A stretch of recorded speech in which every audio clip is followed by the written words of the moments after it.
ঢাকা দক্ষিণ city corporation DSCC নির্বাচন নিয়ে যে বিতর্ক চলছিল তার নতুন মাত্রা পেয়েছে। বিএনপি নেতা ইঞ্জিনিয়ার ইশরাক হোসেন আগেই ঘোষণা দিয়েছিলেন, সরকার যদি তাকে ঢাকা দক্ষিণ সিটি কর্পোরেশনের মেয়র হিসেবে শপথ পড়ানোর আয়োজন না করে, তাহলে তিনি নিজেই তার কর্মী সমর্থক এবং দক্ষিণ সিটির বাসিন্দাদের নিয়ে শপথের আয়োজন করবেন। সেই ঘোষণারই যেন প্রথম ধাপ দেখা গেল আজ। সোমবার 16 জুন ইঞ্জিনিয়ার ইশরাক হোসেন নগর ভবনের কনফারেন্স রুমে একটি সভা করেছেন।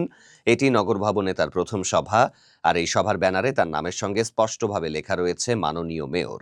এই বিষয়টি এখন আলোচনার কেন্দ্রবিন্দুতে পরিণত হয়েছে।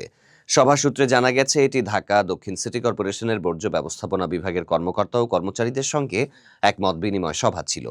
আয়োজকরা জানিয়েছেন, পরিচ্ছন্ন ঢাকা এবং নাগরিক সেবা নিশ্চিত করার লক্ষ্যেই এই সভার আয়োজন।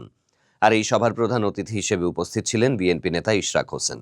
সভায় তাকে ফুলেল শুভেচ্ছা ও ক্রেস্ট প্রদান করতেও দেখা গেছে কয়েকজনকে, যা তার মেয়র পদবীর প্রতি কর্মীদের সমর্থনকেই তুলে ধরে। এর আগে রবিবার ইশরাক হোসেন ঘোষণা দিয়েছিলেন যে জনগণের দৈনন্দিন সেবা আমাদের তত্ত্বাবধানে চালু থাকবে। তিনি আরও জানিয়েছিলেন, নগর ভবনের প্রধান ফটকে তালা দেয়া থাকবে। আর সোমবার সকালে তার ঘোষণা অনুযায়ী ইশরাক হোসেনকে ডিএসসিসির মেয়রের দায়িত্ব দেওয়ার দাবিতে তার সমর্থকেরা নগর ভবনের সামনে আবারও অবস্থান নেন। এরপর বেলা 11টার পর ইশরাক হোসেন নিজেই নগর ভবনে প্রবেশ করেন এবং বর্জ্য ব্যবস্থাপনা বিভাগের কর্মকর্তা ও কর্মচারীদের সাথে মতবিনিময় সভায় যোগ দেন। এই পুরো ঘটনাটি বেশ কয়েকটি গুরুত্বপূর্ণ প্রশ্ন তৈরি করছে। প্রথমত, একজন পরাজিত মেয়র প্রার্থী কিভাবে সরকারি একটি ভবনে মেয়র পদবি ব্যবহার করে সভা করতে পারেন? দ্বিতীয়ত, এই সভা এবং এর পেছনে উদ্দেশ্য কি? এটি কি কেবল প্রতীকী প্রতিবাদ, নাকি এর পেছনে আরও গভীর কোনো পরিকল্পনা?